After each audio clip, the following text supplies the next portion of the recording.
الحمد لله رب العالمين، والصلاة والسلام على أشرف الأنبياء والمرسلين وعلى آله وأصحابه أجمعين، أما بعد.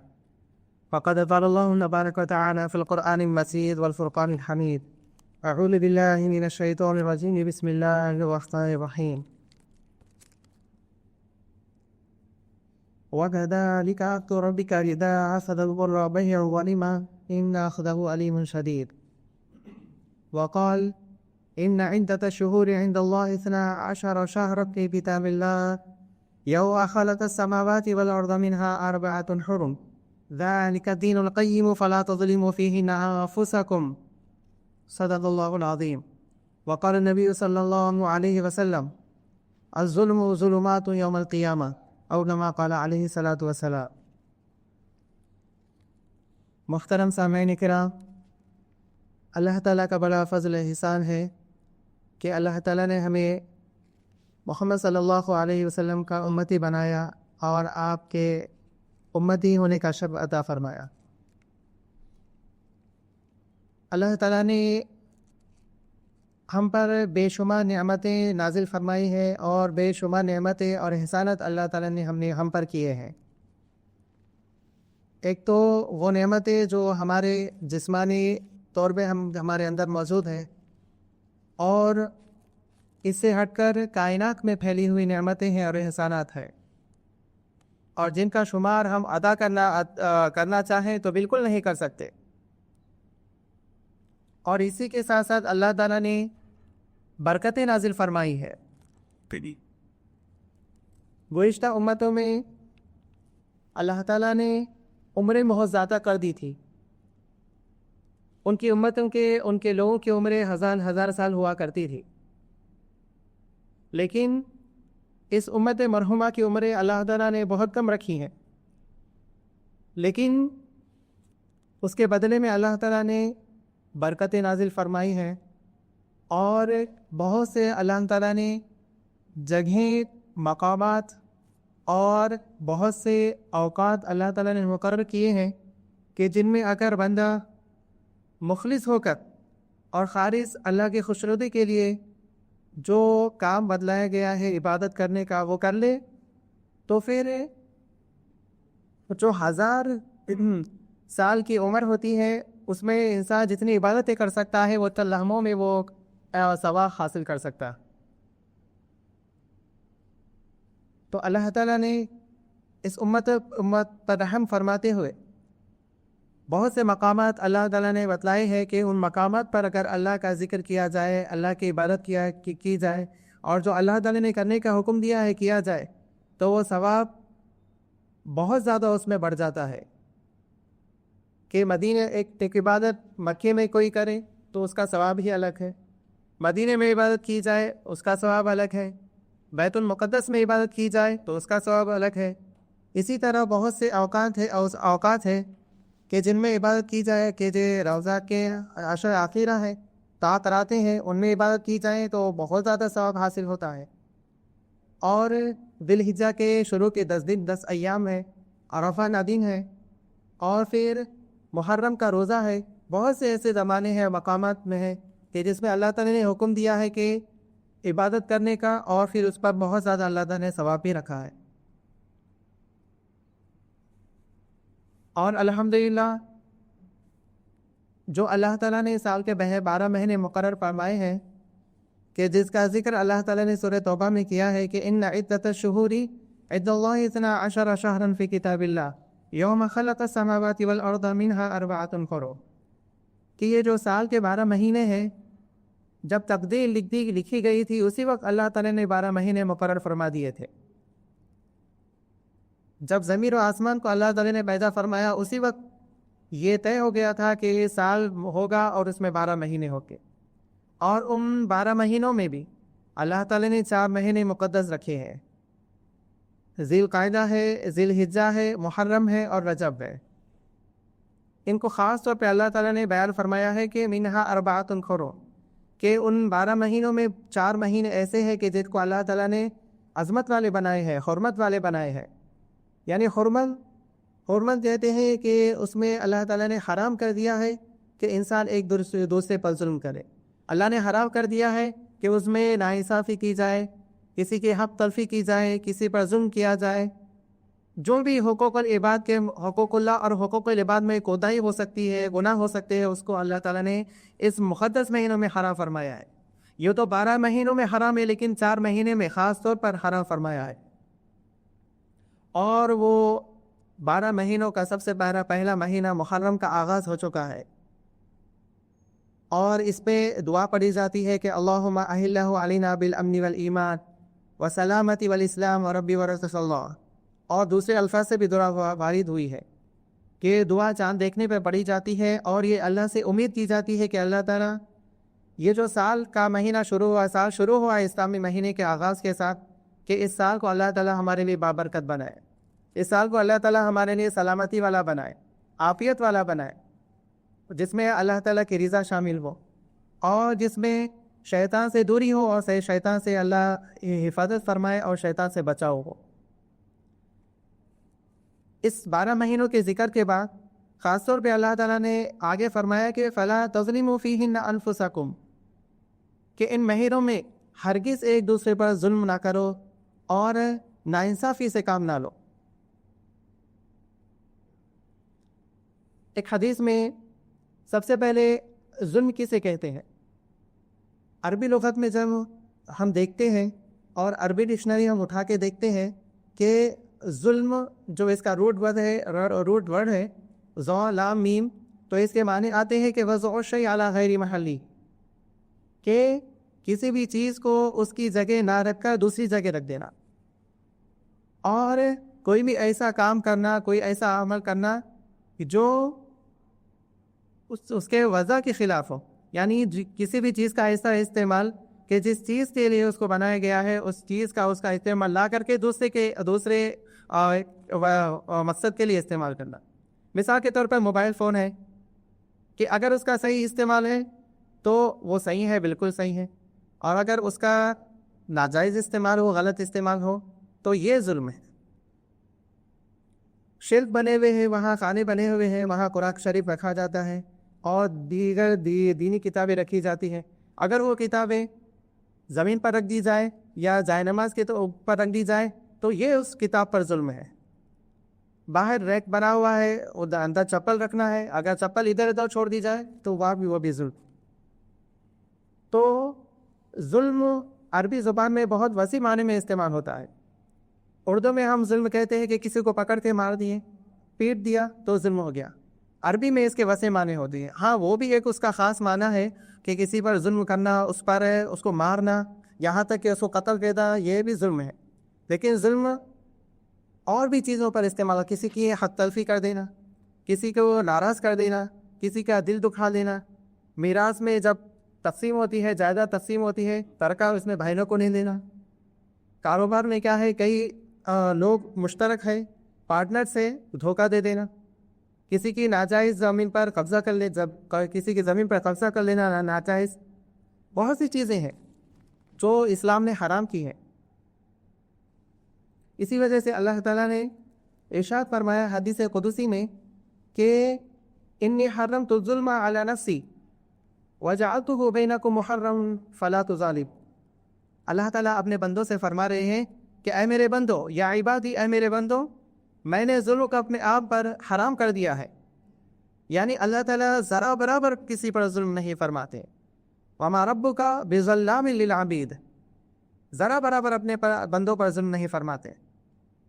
اور پھر آگے فرمایا کہ وجعلتہ بینکم محرما، میں نے اس ظلم کو تمہارے لیے بھی حرام کر دیا ہے کہ تم بھی کیا ایک دوسرے پر ظلم نہ کرو۔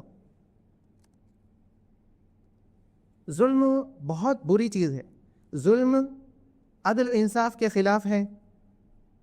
ظلم جب معاشرے میں اور سوسائٹی میں عام ہو جاتا ہے تو اس معاشرے سے، اس سوسائٹی سے، اس گھرانے سے، ان افراد سے برکتیں اٹھ جاتی ہے، خیر و برکت اٹھ جاتی ہے، اور پھر اس کے بجائے طرح طرح کی آفتیں اور مصیبتیں برپا ہو جاتی ہیں۔ ظلم پہلے بھی رہا ہے اور اب بھی موجود ہے، لیکن آج کا جو ظلم ہے وہ اپنی اور اقسام کے ساتھ موجود ہے، نئی نئی نوعیت کے ساتھ موجود ہے۔ پہلے اس طرح ظلم نہیں ہوا کرتا تھا. آج جو ظلم کی قسمیں ہیں کہ کس طرح لوگوں کو ستانا ہے, ٹارچر کرنا ہے, ایک ملک دوسرے پر, ایک اسٹیٹ کا دوسرے اسٹیٹ پر, ایک کمیونٹی کا دوسرے کمیونٹی پر, ایک افراد کا دوسرے افراد پر, ہر طرح سے ظلم یہاں روا سمجھا جاتا ہے. اور جب یہ عام ہو جاتا ہے تو پھر اللہ تعالیٰ کا عذاب عام آتا ہے. آسمانی مصیبتیں ظاہر ہو جاتی ہیں, زمینی مصیبتیں ظاہر ہو جاتی ہیں, اور اللہ تعالیٰ ایسی قوم پر دوسرے ایسے افراد کو مسلط فرما دیتے ہیں عذاب کے طور پر, اور وہ ان کو تہس نہس کر دیتے. بنی اسرائیل کا تفصیل واقعہ اللہ تعالیٰ نے بیان فرمایا ہے سورہ بنی اسرائیل کی ابتدائی آیتوں کے بعد کہ جب بنی اسرائیل کا وہ ظلم بہت زیادہ بڑھ گیا اور بہت زیادہ وہ لوگ نافرمانی کرنے لگے اور بہت معصیت کے مرتکب ہونے لگے, اور کسی طرح ان کو سمجھایا جاتا, پیدر پہ مسلسل انبیاء آتے سمجھاتے اور ان کو سیدھا راستہ دکھاتے, لیکن وہ ماننے کے لیے تیار نہیں ہوتے تھے. وہ بہت ہٹ درم تھے, بہت ضدی تھے, اور بہت انا تھی ان کے پاس. لیکن جب وہ کسی طرح نہیں سنبھلے تو اس سورے میں اللہ تعالیٰ نے ذکر فرمایا ہے کہ 2 مرتبہ بہت بڑا عذاب ان پر مسلط کر دیا گیا. یعنی اللہ تعالیٰ کے علو بحثین شدید اللہ تعالیٰ نے ارشاد فرمایا ہے کہ بہت طاقتور بندوں کا اللہ تعالیٰ نے ان پر مسلط فرمایا, اور پھر انہوں نے ان کو تہندہ کر دیا, تباہ و برباد کر دیا. ظلم جب اپنی انتہا کو پہنچتا ہے تو پھر ظالموں کو نگل لیتا ہے, ظالم ہی برباد ہو جاتے ہیں. گزشتہ اقواموں کا ہم حالات دیکھیں تو ہمیں معلوم ہوگا کہ کتنی طاقتور قومیں تھیں اور کتنی زیادہ عمر والے تھی اور کتنے وسائل والی قومیں موجود تھی, لیکن جب انہوں نے نافرمانی کی اور ظلم و عدوان سے کام لیا اور وہ رکے نہیں تو ان کا کیا انجام ہوا. قوم سمود کا کیا انجام ہوا, قوم عاد کا کیا انجام ہوا, قوم صالح کا کیا انجام ہوا. اسی طرح اگر آج بھی ظالم اپنے ظلم سے نہ رکے تو ان کا انجام بہت قریب ہے. ظلم بہت انتہائی بری چیز ہے. 2 چیزیں ہوتی ہیں دیکھیے, ایک تو حق اللہ اور دوسرے حقوق العباد. حق العباد ظلم کی 3 قسمیں ہیں. ایک ظلم بندہ جو اپنے رب کے ساتھ کرے, وہ ظلم کیا ہے کہ اللہ تعالی نے حکم دیا ہے کہ میری عبادت کرو اور میرے علاوہ کسی کو معبود نہ بناؤ, کسی کو ساتھی نہ بناؤ. یعنی کسی بھی اس چیز میں میرا کوئی ساتھی نہیں, کوئی شریک نہیں ہے, کوئی پارٹنر نہیں ہے. لیکن اگر خدا نہ خواستہ بندہ کسی بھی چیز میں اللہ کے ساتھ کسی کو شریک کرتا ہے تو یہ اللہ کے ساتھ شرک ہوا. اللہ تعالیٰ نے ارشاد فرمایا ان اللہ یغفر الذنوب ان اللہ لا یغفر ان یشرک بہ ویغفر ما دون ذلک لمن یشاء ان الشرک لظلم عظیم. کہ شرک سے ہٹ کر, صرف شرک سے نیچے جتنے بھی گناہ ہوں گے اگر بندہ ان کی معافی مانگتا ہے اللہ معاف فرما دے گا, لیکن شرک کو اللہ تعالیٰ کبھی معاف نہیں فرمائے گا. ان الشرک لظلم عظیم, شرک بہت بڑا ظلم ہے اللہ کے ساتھ. یہ قسم ہوئی. اور دوسری قسم ہے ظلم کی کہ ایک شخص کیا ہے دوسرے شخص پر ظلم کرے, چند لوگ دوسرے لوگوں پر ظلم کریں کہ ان کا حق مارے, ان کی حق تلفی کرے, ان کا دل دکھائے, ان کے زمین پر ناجائز قبضہ کرے, ان کا مال ہتھیا لے. بہت سی چیزیں اس میں شامل ہیں. تو یہ دوسری قسم. اور تیسرا یہ قسم ہے ظلم کی کہ انسان کا اپنے آپ پر, اپنے نفس پر ظلم کرتا. وہ کس طرح ہے کہ اگر حقوق العباد, حقوق اللہ میں اس نے ڈنڈی ماری ہے تو اپنے آپ پر ظلم کیا. اللہ تعالیٰ نے ارشاد فرمایا کہ وما ظلمهم اللہ ولکن ظلموا انفسهم, کہ انہوں نے اپنے آپ پر ظلم کیا, اللہ تعالیٰ نے ذرا برابر ان کے ساتھ ظلم نہیں کیا. جی. اور اسی طرح اگر وہ حقوق العباد میں کوتاہی کرتا ہے تو پھر وہ کوتاہی کا جو عذاب ہے وہ بھی ایک طرح کا ظلم ہے. تو یہ تینوں قسمیں ہیں ظلم کی, اور کسی بھی ان تینوں قسموں میں سے کوئی بھی صورت اللہ تعالیٰ کے یہاں جائز نہیں ہے اور اللہ تعالیٰ کو یہ پسندیدہ نہیں ہے. ظلم ہی کے متعلق اللہ تعالیٰ نے بہت سی حدیث میں ارشاد فرمایا کہ ظلم کرنے سے بچو. قرآن میں کہ اللہ تعالیٰ نے بے شمار آیتوں میں ارشاد فرمایا کہ ظلم سے بچو. اور جب اللہ تعالیٰ کیا ہے قرآن میں ارشاد فرماتے ہیں کہ وَلَا تَحْسَبَنَّ اللَّهَ غَافِلًا عَمَّا يَعْمَلُ الظَّالِمُونَ